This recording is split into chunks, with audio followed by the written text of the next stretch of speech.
बोलिए भारत माता की। ऐसे नहीं चलेगा काम। पहले हमारी माता बहनें बोलेंगे, उसके बाद आप बोलेंगे। ये मालूम पड़ जाएगा किसकी आवाज ज्यादा है। कंपटीशन तो नहीं कर सकते। पहले आप बोलोगे फिर माता बहनें बोलेंगी।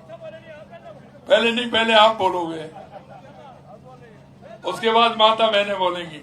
आप बोलिए भारत माता की। अब मेरी माता बहनें बोलेंगी। तैयार हैं? बोलिए भारत माता की। अब आप ही देख लो। चलो कोई बात नहीं, अब मिलकर के बोलेंगे। बोलिए भारत माता की।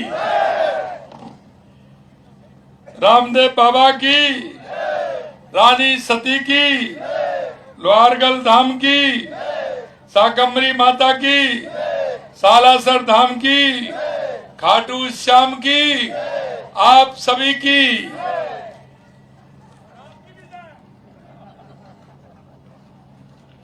आज के इस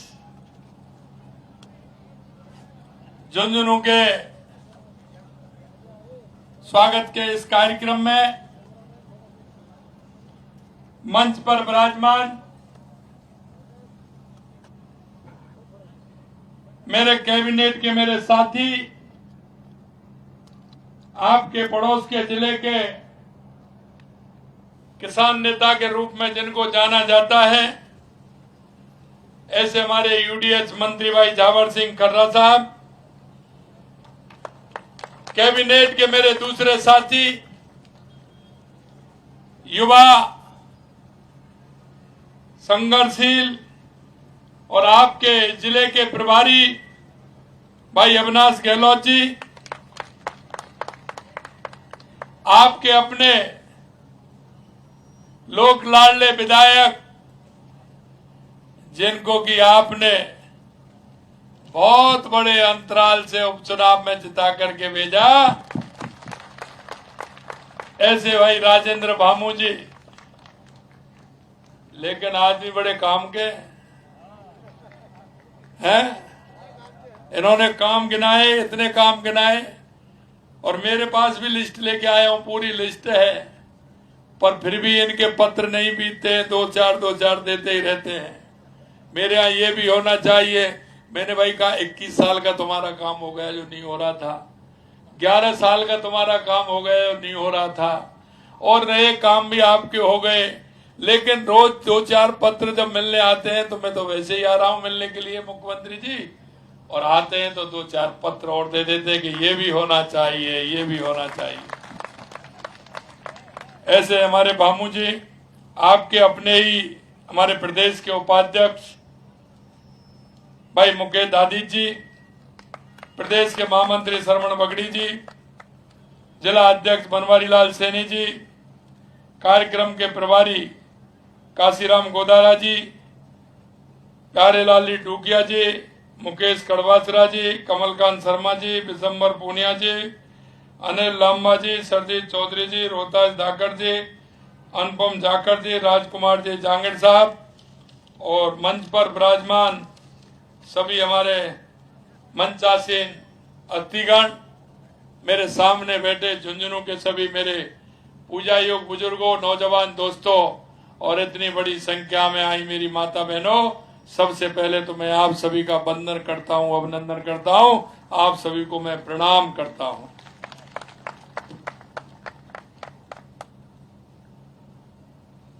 मुझे पता है कि आप सभी लोगों ने जिस मेहनत और विश्वास के साथ उपचुनाव के अंदर राजेंद्र भामू जी को जिता करके भेजा, उसके लिए भी मैं आप सभी को बधाई देना चाहता हूं, आपको शुभकामनाएं देना चाहता हूं। मित्रों, मैं एक बात और आपसे कहना चाहता हूं कि आपको देखना है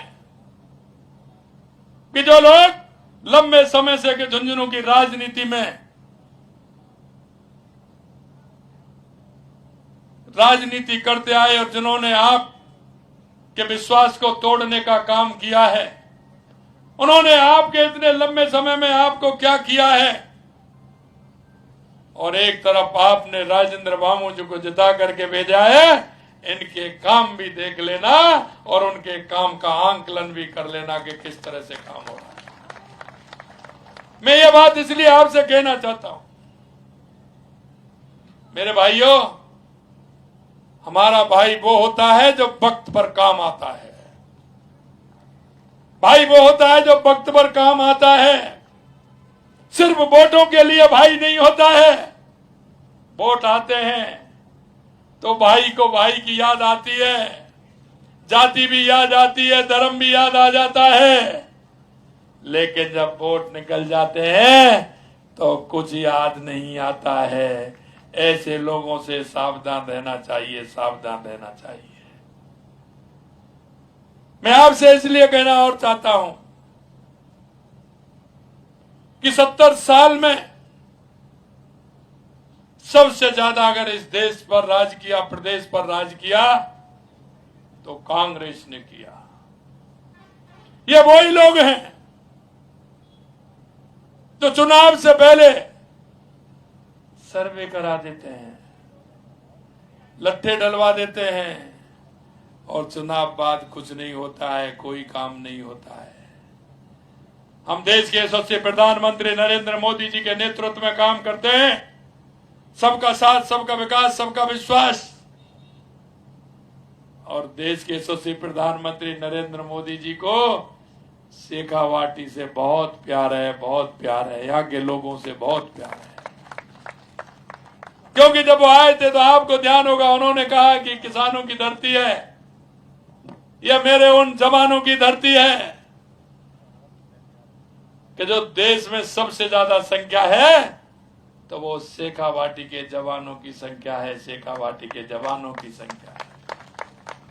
और कभी कभी जब मैं देखता हूं कहीं भी मेरे को किसी भी प्रदेश के बॉर्डर पर जाने का मौका मिलता है या ऐसे स्थान पर जाने का मौका मिलता है जहां मेरी सैनिकों से मुलाकात होती है, जब मैं देखता हूं कोई ना कोई मेरे को शेखावाटी का सैनिक जब मिलता है, मेरा सीना गर्व से ऊंचा हो जाता है कि मेरा शेखावाटी का भाई किसी ना किसी सीमा पर, किसी ना किसी मोड़ पर देश की सेवा के लिए प्रणबद्ध है।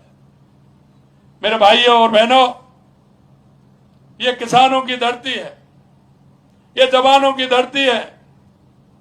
इसलिए देश के यशस्वी प्रधानमंत्री नरेंद्र मोदी जी के नेतृत्व में लगातार यहाँ जो भी हमको बता रहे हैं, जो भी काम आ रहे हैं, लगातार हमारी सरकार कर रही है।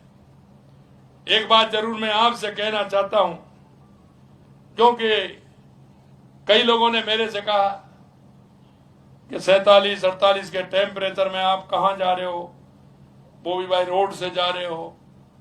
मैंने कहा भाई जी, मैं किसानों के पास जा रहा हूं और किसानों को ना सर्दी लगती है ना गर्मी लगती है, और मैं भी किसान का बेटा हूं, इसलिए सर्दी गर्मी की मैं कभी चिंता नहीं करता। लेकिन मेरे किसानों की समस्याओं के लिए समझने के लिए मैं जरूर जाऊंगा। मैं आपको यह भी बता देना चाहता हूं, अभी कोई चुनाव नहीं है, कोई चुनाव आने वाला भी नहीं है, लेकिन मेरे मन में एक तड़पन जरूर है शेखावाटी के लिए। और वो तड़पन जब मैंने देश के यशस्वी प्रधानमंत्री नरेंद्र मोदी जी को बताया, उसके बारे में तो उन्होंने तुरंत कहा मेरे से कि शेखावाटी को यमुना का पानी मिलना चाहिए, मिलना चाहिए। और उन्होंने हरियाणा के पूर्व मुख्यमंत्री मनोहर खट्टर जी से कहा कि आप राजस्थान के मुख्यमंत्री को बुला करके हमारी शेखावाटी को यमुना का पानी दीजिए, यमुना का पानी दीजिए। लेकिन मुझे कुछ अफसोस है मेरे भाइयों कि जब मैंने विधानसभा में यह बात रखी थी तो कांग्रेस के लोगों ने कई मेरे से प्रश्न कहे। मैंने कहा सबसे ज्यादा अगर इस प्रदेश में, देश में, हरियाणा में सबसे ज्यादा सरकार रही है तो कांग्रेस की रही है। अगर आप शेखावाटी के लोगों का दर्द समझते तो निश्चित रूप से उसका रास्ता निकालते। आपका क्वेश्चन करने का मेरे से कोई मतलब नहीं है। हम शेखावाटी के लोगों को यमुना का पानी लेकर के आएंगे, जिससे हमारा किसान भी खुशहाल होगा और हमारा किसान के साथ साथ हमारा आम जन खुशहाल होगा, उसको पीने के लिए मीठा पानी मिलेगा। लेकिन दुख मुझे इस बात का है, इसी बीच में हमारा एमओयू हुआ, हरियाणा के चुनाव आ गए, हरियाणा के चुनाव आ गए तो कांग्रेस की वहां की पार्टी ने लिखा अपने घोषणा पत्र में, वो घोषणा पत्र में इसलिए कह रहा हूं, आप उसको निकाल सकते हैं, देख सकते हैं, पढ़ सकते हैं। उस घोषणा पत्र में उन्होंने लिखा कि यमुना जल का जो समझौता राजस्थान के साथ हुआ है, अगर कांग्रेस की सरकार वहां आती है हरियाणा में तो उसको रद्द कर दिया जाएगा, रद्द कर दिया जाएगा। मेरे भाई और बहनों, मैं जानता हूं और इसलिए मैं आपको प्रणाम कर रहा हूं कि शेखावाटी के लोगों की, भाई बहनों की जो भावना है, अंतरात्मा है, वो हमारे साथ है। और हमारे साथ इस बात के लिए है कि जब उन्होंने उनके मन में सुना होगा कि कांग्रेस एक कुचक्र चल रही है कि अगर इनकी सरकार हरियाणा में आती है तो हमारे समझौते को रद्द कर देंगे, तो रानी सती का भी आशीर्वाद मिला, बाबा का भी मिला, रामदेव बाबा का भी मिला, सबका आशीर्वाद मिला। और उस चुनाव में मैं भी गया था तो मैंने भी यही कहा कि मैं शेखावाटी की जनता की तरफ से कह रहा हूं, हरियाणा में कांग्रेस की सरकार आने वाली नहीं है, आने वाली नहीं। और मैंने उनको चुनावों में वहां भी कहा, लेकिन आगे झुंझुनू सीकर चूरू के ऐसे नेता कांग्रेस के वहां गए, लेकिन उनके मुंह से एक शब्द नहीं निकला कि ये हमारी शेखावाटी की जनता का सवाल है, हमारा नहीं है, आपको इसके पानी देना चाहिए। उन्होंने एक सवाल नहीं किया। और अब जब हम यहाँ आए हैं तो ट्वीट कर रहे हैं, ट्वीट करके कह रहे हैं, अरे उनके ट्विटर की राजनीति को छोड़िए, मैदान में जाइए, जनता के बीच में जाइए, जनता बता देगी कि आपके काम क्या है। आपने लूट और झूठ के अलावा, तुष्टिकरण और जातिवाद के अलावा आपने कुछ नहीं किया, इसलिए जनता के बीच में जाइए, वहां आपको मालूम पड़ जाएगा। मैं इतना ही कहना चाहता हूं मेरे भाई और बहनों, जिस तरह से उन्होंने शेखावाटी के साथ एक धोखा देने का काम किया है, अगर वो आपके बीच में आते हैं तो आपका भी हक बनता है कि उनसे क्वेश्चन करें, उनसे पूछें कि आपने शेखावाटी के साथ ऐसा क्यों किया। आप उस घोषणा पत्र को देखें और उनसे बात करें कि अगर ऐसी बात थी तो आपको कहना चाहिए था कि शेखावाटी में हम भी रहते हैं, हमारे लोग भी रहते हैं, इसलिए इस काम को आपको नहीं करना है, राजस्थान को पानी देना है। और आपने देखा होगा चुनाव के बाद हमारे मुख्यमंत्री नायब सैनी जी और मैं और हमारे जल शक्ति मंत्री बैठे, उसकी डीपीआर के लिए टास्क फोर्स भी गठित हो गई, डीपीआर की 2 मीटिंग भी हो गई और आज भी पिलानी में होने वाली है। उसके लिए हम आगे बढ़ रहे हैं, उसके लिए भी आप सभी का मैं धन्यवाद देता हूं, क्योंकि हम जो कहते हैं वो करते हैं। देश के यशस्वी प्रधानमंत्री नरेंद्र मोदी जी का पूरे देश भर में यह विश्वास है कि वो कहेंगे वो करेंगे, इसलिए जनता विश्वास करती है। मैं एक बात और कहना चाहता हूं, मेरे सैनिक भाई बैठे, मैं उनको प्रणाम करता हूं क्योंकि उन्होंने देश के लिए काम किया है। देश के यशस्वी प्रधानमंत्री नरेंद्र मोदी जी ने वन रैंक वन पेंशन के लिए कहा तो करके दिखाया। मेरे सैनिकों को अगर उससे सबसे ज्यादा फायदा मिल रहा है तो मेरे राजस्थान के सैनिक भाइयों को मिल रहा है, ये भी मैं कहना चाहता हूं। हम काम करते हैं, जनता की समझ के करते हैं, जनता जो चाहती है वो काम करते हैं। 21 साल से बंद पड़ा था, उसमें आधा पैसा लग गया, उनके चिंता तक नहीं। उन्होंने मन में यह भी नहीं कि हमारा पैसा लगा है, सरकार का पैसा है, ये जनता की टैक्स का पैसा है, इसको हम पूरा करें। मेरे भाई और बहनों, हम विश्वास दिलाते हैं, हमने कहा है कि जनता के बीच में हर 1 वर्ष में हम जाएंगे, हमारे काम का पूरा हिसाब देंगे कि हमने 1 साल में ये किया है, दूसरी साल में ये करने वाले हैं, तीसरी साल में ये करने वाले हैं। जब हम पहली बार बैठे हमने देखा कि राजस्थान के लिए क्या आवश्यकता है। हमको लगा सबसे पहले राजस्थान की आवश्यकता क्या है। तो मैं आपसे पूछना चाहता हूं, राजस्थान के विकास के लिए सबसे पहले किस बात की आवश्यकता है?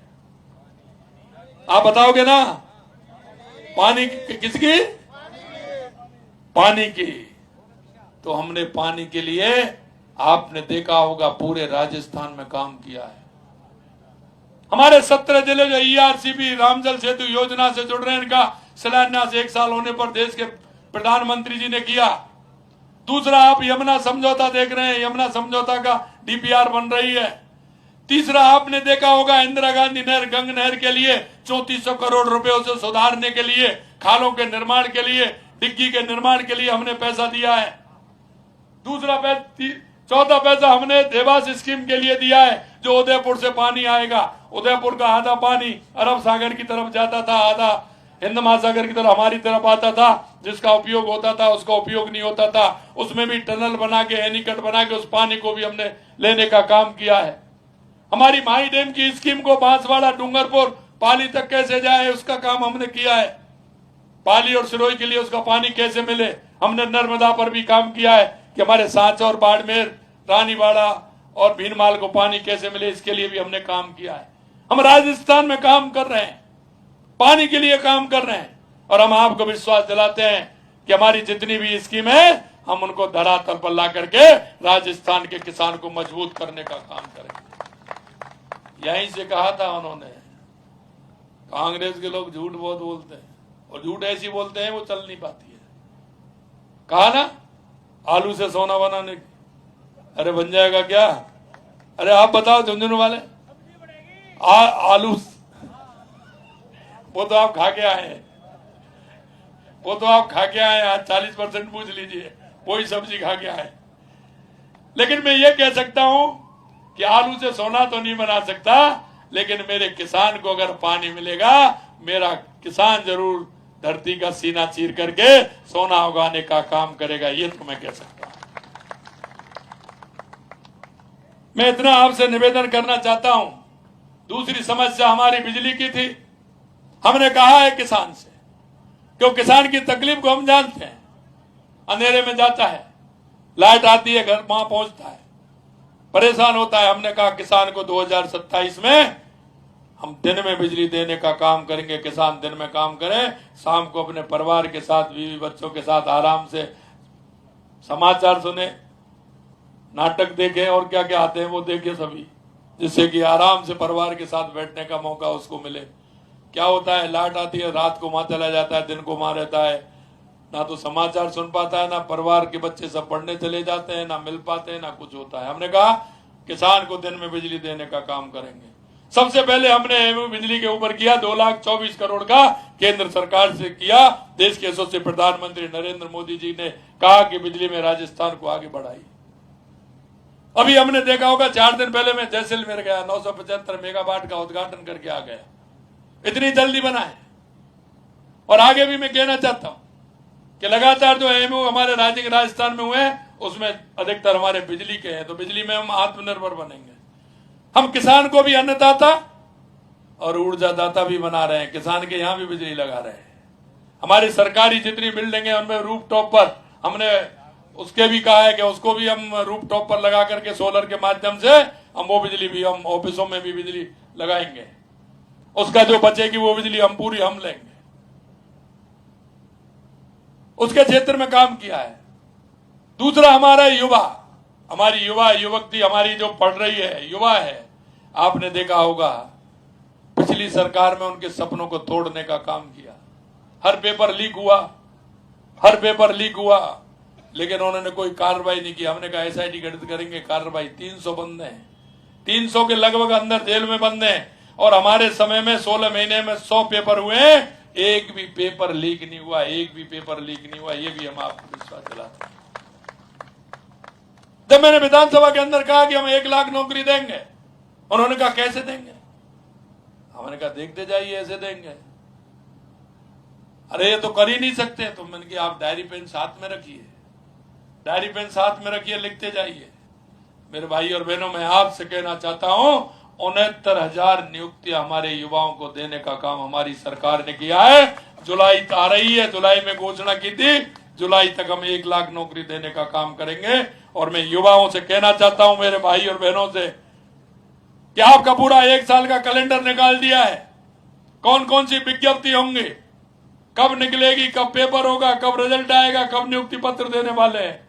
आप मन लगा करके पढ़िए, क्योंकि मैं जानता हूं जब मेरा किसान भाई जब अपने बच्चे को पढ़ाने के लिए जाता है, जब उसकी आवश्यकता होती है, और जब किसी से पैसा लेने के लिए जाता है तो दिन में नहीं जाता, रात के अंधेरे में जाता है। और वो इस उम्मीद के साथ कि मेरा बेटा बेटी पढ़ाना है, उसको कोचिंग कराता है, कमरा दिलवाता है, इंस्टीट्यूट में पढ़ाने का काम करता है। लेकिन जब पेपर लीक हो जाता है तो उसके सारे सपने टूट जाते हैं, सारे सपने टूट जाते हैं। हमने कहा है कि किसान की पीड़ा को जान दे। किसान का बेटा अगर किसी माध्यम से वो सर्विस में जाएगा तो वो पिता का सहारा बनेगा, पिता का सहारा बन के अपने घर को आगे बढ़ाएगा।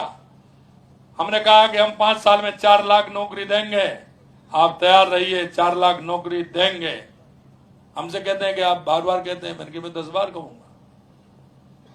गलती पकड़ते जाइए, बताते जाइए, क्योंकि हम जो कहते हैं वो करते हैं, जबान से निकला हुआ। एक एक बात हमारी वो होती है जिसको हम पूरा करते हैं। मेरे से कह रहे थे कि आप ऐसे कह रहे हैं। अरे मेरी बात छोड़िए, मेरा कोई मंच पर बैठे हैं, मेरे कार्यकर्ता जो काम करते हैं, अगर सार्वजनिक रूप से सार्वजनिक काम के लिए अगर मेरा कार्यकर्ता भी कहेगा तो उसकी बात को भी रखा जाएगा, वो काम भी किया जाएगा। मेरे भाई और बहनों, मैं इतना ही कहना चाहता हूं, हमने 35 लाख करोड़ के एमओयू किए। हमने उसमें से 3 महीने में 3 लाख करोड़ रुपए के जमीन पर उतारने के काम किया। मैं मेरे युवा भाई और बहनों से यह भी कहना चाहता हूं कि सरकारी नौकरी तो है ही, लेकिन कोई अपना स्टार्टअप स्टार्ट करना चाहता है, अपना काम करना चाहता है, उसके लिए भी प्रावधान हमने रखा है। उसमें भी आइए, उसमें करिए, प्राइवेट में नौकरी करिए। हमने 6 लाख के लिए कहा है, लेकिन उससे भी ज्यादा हम उसमें देने वाले हैं। मैं अंत में इतना ही कहना चाहता हूं, हमारी केंद्र और राज्य सरकार की बहुत सारी योजनाएं हैं। उन योजनाओं का लाभ आम जन को मिले, उस गरीब भाई को मिले, गरीब बहन को मिले, बूढ़ी माता को मिले, मेरे दिव्यांग भाई बहन को मिले, SC ST को मिले, जो अंतिम पंक्ति पे खड़ा है व्यक्ति उसको मिले। क्योंकि हमारे पंडित दीनदयाल उपाध्याय जी ने और बाबा साहब भीमराव अम्बेडकर जी ने कहा है कि इस देश का प्रदेश का भला जब होगा जो अंतिम पंक्ति में खड़े हुआ व्यक्ति को सहारा देकर के उसको उठाने का काम करेंगे। हमारे प्रधानमंत्री जब भी कहते हैं कि 4 जाति हैं, युवा, महिला, किसान, मजदूर, अगर इनका उत्थान होगा तो हमारे देश और प्रदेश का उत्थान होगा। इसलिए मैं आपसे यही कहना चाहता हूं, क्योंकि हमारे पड़ोस में कौन रहता है, ऐसी कोई बूढ़ी माँ तो नहीं है जिसको दिक्कत हो, बीमार हो, पेंशन नहीं मिलती हो। पेंशन भी हमने 1000 से बढ़ा करके 1250 रुपए कर दिए हमने बुजुर्गों के लिए। मैं इतना कहना चाहता हूं आप सभी से कि आप सभी लोग, ऐसे लोग जो हैं जिनको हमारी सरकार की योजनाओं की आवश्यकता है, आप अपने पड़ोस में कहीं देखें, देखते हुए उन लोगों को देखते हुए उनको किस योजना का लाभ देना है, ये काम आप, क्योंकि हम इस प्रदेश के नागरिक हैं, हम वो नागरिक हैं जो हम सबको साथ लेकर के चलने वाले हैं। उन योजनाओं को लाभ ज्यादा से ज्यादा उन लोगों को मिले, इस आशा और अपेक्षा के साथ मैं आपसे विनती करता हूं।